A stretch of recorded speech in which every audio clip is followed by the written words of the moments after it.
Hello. Hey, that's not the right thing. Hello. I see the assassins have failed thanks to Paul Rene Nichols, channel member, using the Denny function of the Hive Mind chat there to get this guy to appear. As you know, the Denim Wars 2025 has kicked off. Here's a casualty from today. Here's a casualty from today's Denim Wars. That's there you go. The Scott Adams approved the message and reshared it, so I know it's safe. I know it's safe to tell you this is going to be a GPT Quest stream, which is not that great, probably, but I did make a whole soundboard for it, and that's going to be fun. And I had to stream today because those poor guys yesterday got the Nat 1 on the savings throws. And now they need fresh savings throws versus the mind control because they last between streams. And if I was just not to stream, then those poor guys would be not wanting full damage the whole time. And that's not nice.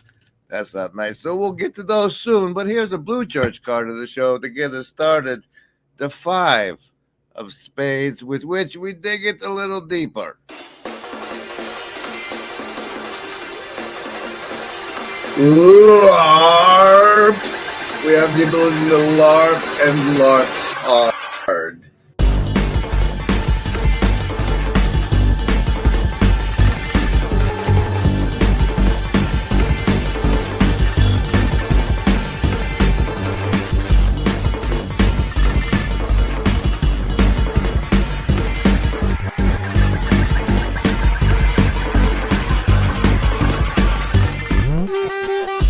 LARP. We have the ability to LARP and LARP awkward.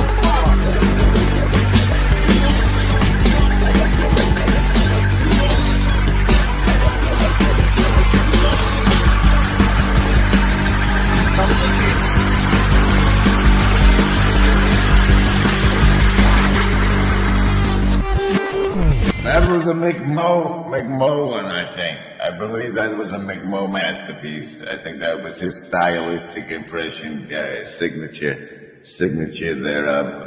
Okay. Thanks to Mills for invoking Danamore's Denny once again. If I had a trustworthy co-pilot, then those would just magically appear also on screen when you made them in the chat. But seeing as I don't have a co-pilot, it's kind of hit and miss. Hello! Good morning to Matthew Fielty, the Mills, Murum, Paul Renee, and Box. You're Box now, Box. And, saving souls versus mind control. You're swimming in it, don't you know? All the attempts, even if you just consider the advertisements, attempting to persuade you to purchase a product, such as a brilliant Danamore's Denny hat, which I'm now going to take in the time to put as the shop store below. Although this world will devastate you, and rejoice although this world will penetrate you, and rejoice although you will not survive. Rejoice you'll never make it out alive. Excellent rehearsal, gentlemen. And rejoice, your hair, it smells like burning hair. Oh, rejoice, your nails all got chewed off. Oh, rejoice, and holy fuck, you're bleeding there. Oh, rejoice, you burn your whole beard off. Rejoice, despite the fact this world will hurt you. And rejoice despite the fact this world will kill you. And rejoice despite the fact this world will tear you to shreds. Rejoice because you're trying your best. Hey, I love that one. That's gorgeous. Thank you, brother. Who's that, brother? There you go. And before savings throws, you can now find the shop button below to get yourself a nice Danamore's Denny hat, or an Overmind Palette Crew hat, or a t-shirts or underwear t-shirt, which I have one on the way. I'll be modeling that for you all very soon. But first, and now, savings throws versus mind control. You're swimming in it, don't you know? And I especially try to use it against you. So I offer you a chance nowhere else on the internet, as far as I know. And all you have to do is make a choice between survival, social, wisdom, or heart. You see, it's how you're going to resist the mind control. If it's on your will to survive alone, or your social network of accumulated friends, or your accumulated wisdom, or the power of your heart. How will you resist? Survival, social, wisdom, or heart? Choose. Survivalist, 2 in a row? Don't fact check me on that, but Nat 1 for you again. It's as if the mothership is on its way. Socialist, you can get a replay comment bonus to get your half damage. That's a 5. 5, you're not quite there. Wisdom, folks. Look at that. You're Nat 1ing as well. No bonuses for you. Nothing but full damage. Hard folks, pairing it up also. We got 2 pairs in today's roll. That's a 5 for the hard folks as well, with the Indigo Kids getting the number of transformation. Now, if you've ever heard of a thing called the corner, then you know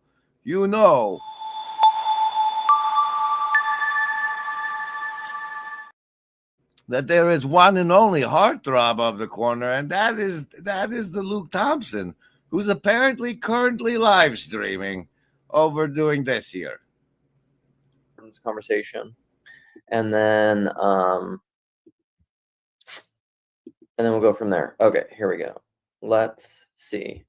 So Nick, Free Brilliant, are we showing up? He says, Universalists, I come in peace. I ask sincerely to those of you who are Anglo-Cath Ortho, why do you think the church has at various points, and depending on how you look at it, either never put forward universalism as an official doctrine or explicitly reject it? Also, I was just thinking I should just email. I'm going to just email. Good, you probably should. That's it. Is everything all right in here? Yes, Nanny. No, and since today is a special GPT Quest version of the stream, I think no, I don't. Why are you asking if I need help right now? Let's click. What? Okay, I guess I do need help. Slime! What? It's a river of slime! First, I have to change the branding to where'd you put it? Demo. Yes. That's right again. Come on, group hug. Come on. That's right. I made a little clip soundboard for this episode. It's gonna be fun for me. Let's see if we can work this. This stream, I have one job. Look, I have one job on this lousy ship. It's stupid, but I'm gonna do it. And that is to ask questions to our friend the GPT, as shown. We'll see what happens. We'll see if it works today. Hey, are you with us there, GPT? We're on a live stream. I'm Grimgriz. Hey, Grimgriz. Yep, I'm right here with you, ready to dive into whatever fun topic you've got in store for the live stream today. How's it going on your end? It's great. This is a stream called GPT Quest, and like in Galaxy Quest, I'm gonna ask you, and you're the computer, and the audience is the rest of the ship show. Oh, I love it. So I'm the onboard computer guiding the crew through all the adventures, and everyone watching is part of the crew. That sounds like a blast. What kind of questions are we tackling today on our ship show? Well, we're part of this network of YouTube channels we call This Little Corner. And I have a question from This Little Corner for you, the super intelligence known as GPT. It says, of the churches, Anglo, Catholic, and Orthodox, why do you think the church has at various points never put forward universalism as an official doctrine or explicitly rejected it? And fascinating question. The idea of universalism, which is the belief that everyone will ultimately be reconciled or saved, has always been kind of a complex and controversial topic in the history of Christianity. Each of these traditions, Anglican, Catholic, and Orthodox, has had its own theological perspectives and historical contexts that shaped how they approached salvation. Some theologians and early church fathers actually did toy with the idea of universal reconciliation, but over time, the mainstream doctrine leaned more towards the ideas of individual salvation and the importance of faith and repentance. It definitely makes for a rich theological conversation. Yeah, a rich theological conversation. I'm gonna ask you a question that's probably going to get me in trouble. Don't do that. I'm not kidding. But I got all these friends of mine, they're Christians, and they talk about stuff like that all the time, and it seems to me it's like intellectual masturbation instead of living the love of Christ into the world. I get where you're coming from, and sometimes these deep theological discussions can feel a bit abstract, especially when the essence of a lot of spiritual teachings is about how we live and how we treat each other day to day. It can definitely be a balance between exploring these intellectual ideas and really embodying the core principles of love, kindness, and compassion. It's all about finding that sweet spot, right? That sweet, sweet spot. And it exploded.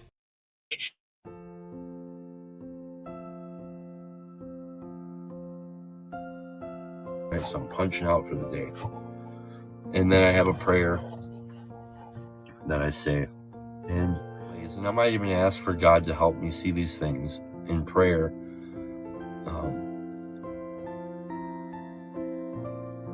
Don't you think there's also a way that gratitude transforms us? I mean, gratitude sort of rewrites the past, changes the story. The more gratitude that we have, the more it sort of transforms our story.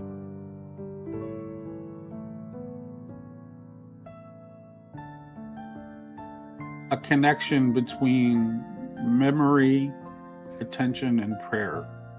That like there's a through line there with those concepts.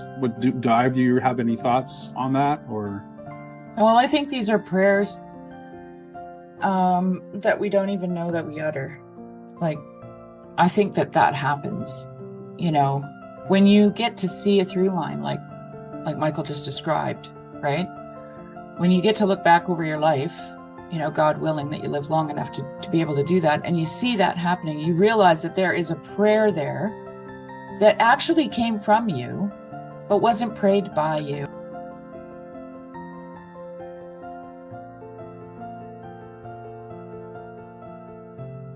At that realization, one utters a prayer of gratitude, right? Because then one is made aware of that process in which they were engaged.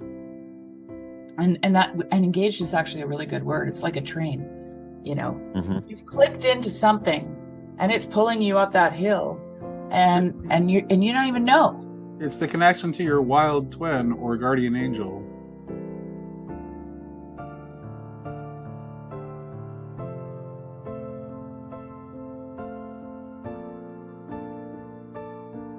The recent events have caused me to return to verbal prayers. There's been an evolution of my prayer history. I used to do it, and then at one point I decided that, well, it's just your will be done, man. I don't even know. And so I quit. And then there was like,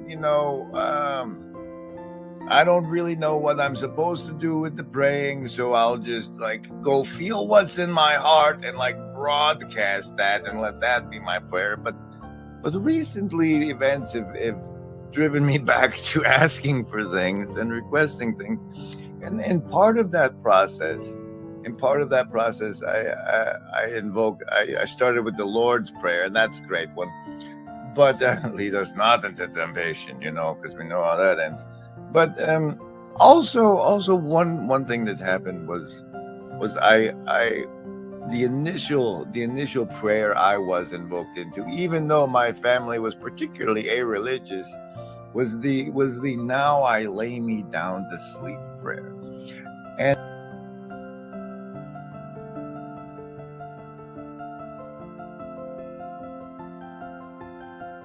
it's traditional, or as I was taught, that you ask for protection for those you love. And as I reinitiated that practice, it reminded me, I noticed that it was basically you reminding yourself of the people you care about enough to include in that, hey, God, watch out for these guys part. And that I've found to be particularly potent, even like whether or not the prayers work or there is any actual protection, just the practice of remembering, of bringing to your own mind those that you care enough about to include in that, it does. I don't know. For me, I suppose it refocuses me on what has proven to be important over it's the care.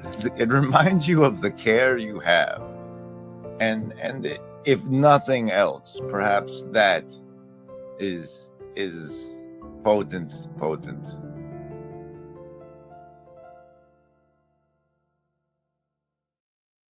Perhaps. Hi, Embody. The scroll bar that I scroll through all of the various video clips I have to play for you has disappeared from my StreamYard, making things terribly interesting. This is the Four of Hearts is the red church card of the show, and still the scroll. I'm gonna have to refresh. Let's see what happens if I play a clip and then refresh the browser. That'll be a thing.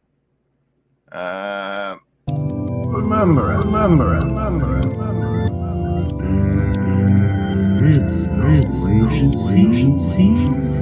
We walk past.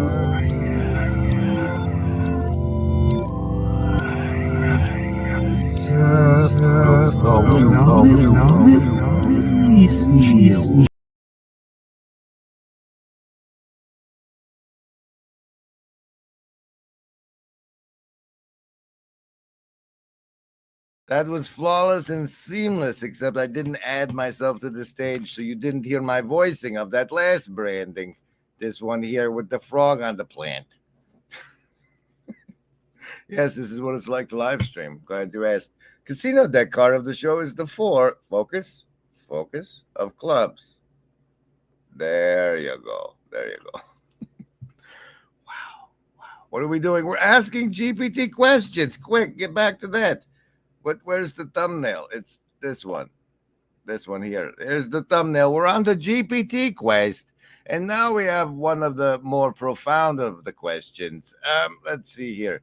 It goes, share this tab instead. Yeah, there, you have to show the people. Is it that one? Yes.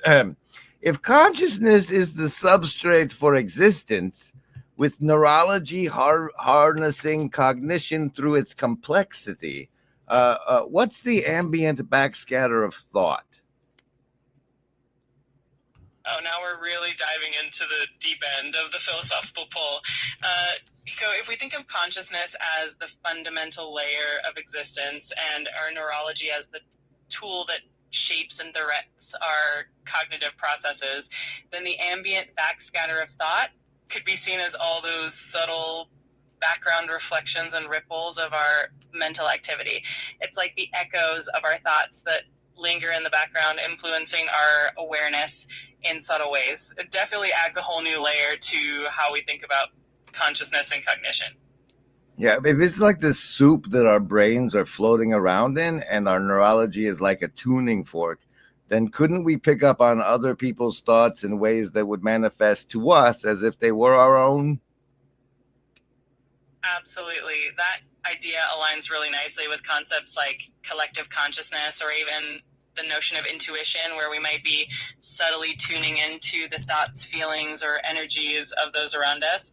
It's like our minds are these receivers that can pick up on that ambient mental soup, and sometimes it can be hard to tell where our own thoughts end and others begin. It definitely opens up some fascinating possibilities about human connection and empathy. And what if synchrony isn't just timing, but attunement, and that each node resonates when struck by the same divine frequency? But more than that, each amplifies the signal for others, and that synchrony is how the logos sings through chaos, and how it doesn't command but invites harmonic response, and that you don't need central control when coherence hums in the bones. That is such a beautiful way to put it. Thinking of synchrony as this attunement, this resonance that we all share, really captures how interconnected we all are. It's like we're all these individual instruments, and when we catch that divine frequency, we amplify it for each other, creating harmony out of the chaos. It's a really inspiring way to think about how we can all move together in a kind of natural, effortless flow. The list? Yes, any of the first level ones. I'm gonna get a soda. Anyone want one? Hey, Graham, I'm not What room? I want to cast magic missile. The room where he's casting all these spells from. He hasn't cast anything yet. I am though, if you'd listen. I'm casting magic missile. Why are you casting?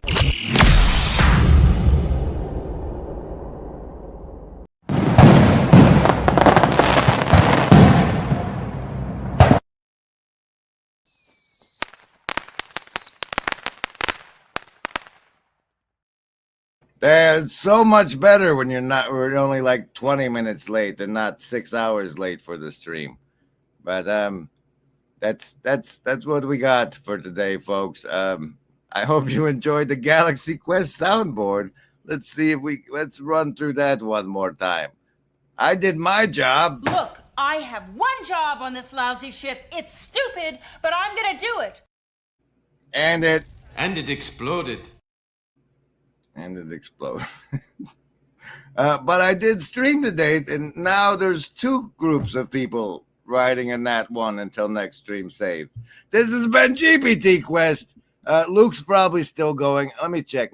He's probably still going and has other people on now when it gets. It's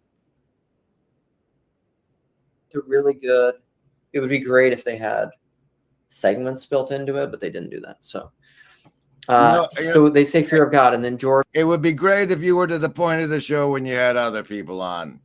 But let's go pressure him to do that. See you next time, kids.